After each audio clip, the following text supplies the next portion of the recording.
In for Judge Jeanine Pirro. Thanks so much for being with us tonight. We have a great show on tap with the latest breaking details and all the big stories this week.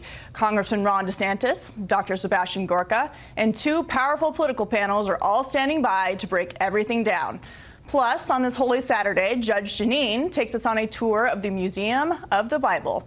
But first, let's begin with Attorney General Jeff Sessions announcing this week that a federal prosecutor is now looking into alleged FISA abuses by the FBI. But some Republicans say it's still not enough. Joining me now with reaction from Florida, Congressman Ron Desantis. Congressman, thank you so much for taking time out of your Saturday night to be with us. We very much appreciate it. Good evening. So what is your reaction to Attorney General Jeff Sessions saying this week that he's going to allow this U.S. Attorney of Utah, John Hubert, to look into this first and then take his recommendation about whether a special counsel is needed to look into FISA abuse under the Obama administration?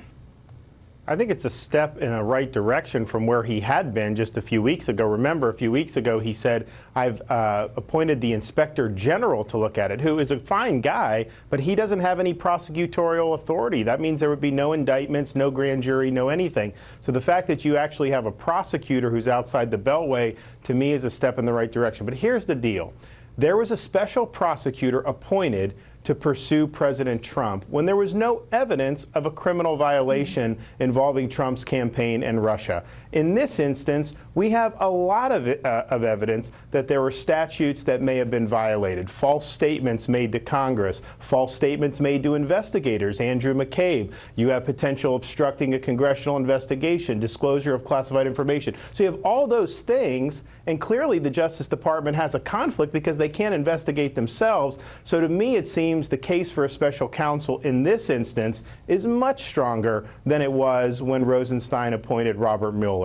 Yeah, and Justice Department Inspector General Michael Horowitz is very well respected by Republicans and Democrats for the work that he does. But I want to play some sound from your colleague, House Judiciary Committee Chairman Bob Gutlatt, in his response to the Attorney General saying we're not quite there with the new special counsel.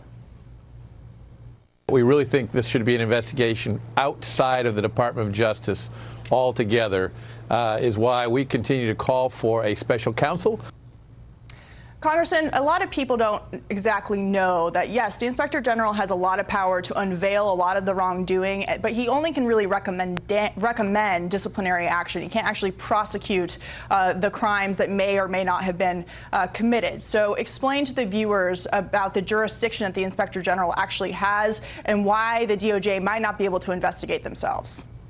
Well, the Inspector General is not a prosecutor. So if you identify a criminal violation, he doesn't go to a grand jury and get an indictment. Indeed, he can't go to a grand jury and subpoena evidence. He can't even bring witnesses in who are not already inside the Justice Department or FBI to question them. So it has a role, and I think this Inspector General is well respected, but it's more of a bureaucratic function to try to see what the department can do better. When you have evidence of wrongdoing, that calls for somebody that has prosecutorial authority. I mean, just think of the news with Andrew McCabe lying 4 times to other agents or in the Inspector General. Now, Mueller has gone after Michael Flynn for making one supposed false statement. Papadopoulos, one supposed false statement. Here you have 4. So the average American, if they lie to the FBI, they get indicted. But the deputy director, if he lies 4 times, then he just goes to the Inspector General and that's it. So we have to have equal justice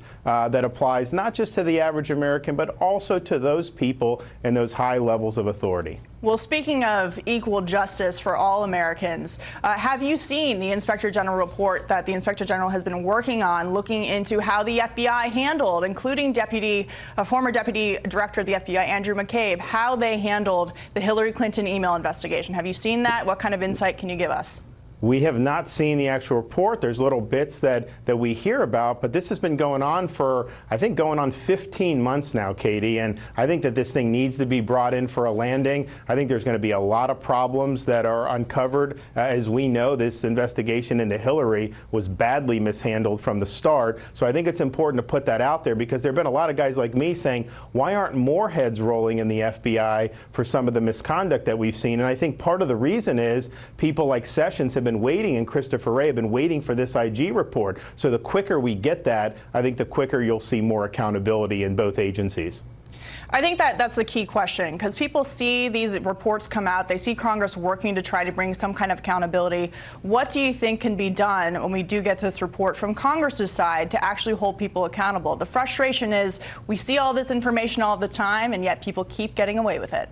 Exactly. Well, I think there needs to be two tracks. One, the IG report can provide the basis to terminate people like Peter Strzok, the anti-Trump biased FBI agent, in his text messaging. But the prosecutor, and hopefully that will evolve into a special counsel, that individual can address criminal violations. And so hopefully some of these people who misbehave will immediately be terminated and be out of the government. But to me, that's not the end of it. You need the special counsel to follow through for any criminal liability that is uncovered. Congressman, switching gears real quickly before I let you go, President Trump gave a speech last week about infrastructure. He's going to need Congress to push through a $1.5 trillion plan is what he's asking for. What is your view from Capitol Hill about how that's going to get done and whether it's going to get done before the midterms? The most important thing he's identified is making these projects go on time, cutting all the bureaucracies, the red tape, so that if a project is authorized, it could actually be done on time and hopefully ahead of schedule. That's not the norm now. So the dollar signs, to me, I think that's going to be debated. But if he's really streamlining a way forward for infrastructure, even the existing dollars we have now will actually be put to good use. And I think you'd see a big time improvement. All right, well, we'll wait to see how that fight plays out on the Hill. Congressman Ron DeSantis, thanks so much for your time.